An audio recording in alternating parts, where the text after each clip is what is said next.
Hi, I'm Mason Peters, and today I'm going to be telling you about the issues of non-GMO versus GMO crops. There are many issues in this world, but one that I'm here to debate today is non-GMO versus GMO foods. GMO means genetically modified organisms, so whether that be a plant, animal, really anything you eat could be genetically modified. It's just the best way to get a good hybrid, something that will work well for any environment. Now, the main reason I want to debate this topic is because this is a major issue for farmers around the world.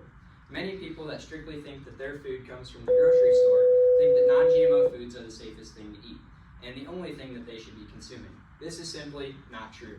GMO crops and animals have to undergo some strong testing to make sure that they're absolutely safe and healthy for the consumer.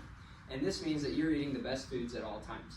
Another benefit of GMO crops is that they are quicker to grow than non-GMO crops. They are able to withstand harsh weather conditions, and this allows them to gather nutrients faster and easier than non-GMO crops. So they can grow in 3 months as opposed to non-GMO crops growing in 4 or 5 because they can get more nutrients out of the soil.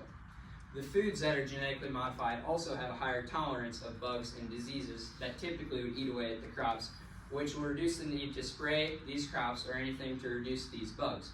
This saves the farmer money and time because it is much better, and it is much better for the environment because the sprays that are bad for the environment is what the farmer is putting down on these crops to kill the bugs.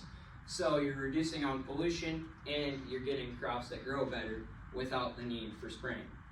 The GMO crops also have a longer shelf life and are able to be preserved longer than non-GMO without the use of chemicals in the foods, because these crops are genetically modified so they can sit on the shelf for 4 or 5 months without the need of chemicals, as opposed to non-GMO crops or animals that have to have chemicals added to them so they stay alive longer. This genetically modification, it also helps these plants, animals. The animals specifically are more susceptible to getting diseases if they're non-GMO, and animals that are genetically modified stay away from these diseases. And according to the Food and Drug Administration, they say that the use of non-GMO crops is less beneficial for soil health because you have to till it and you have to run like a sprayer across it, anything like that.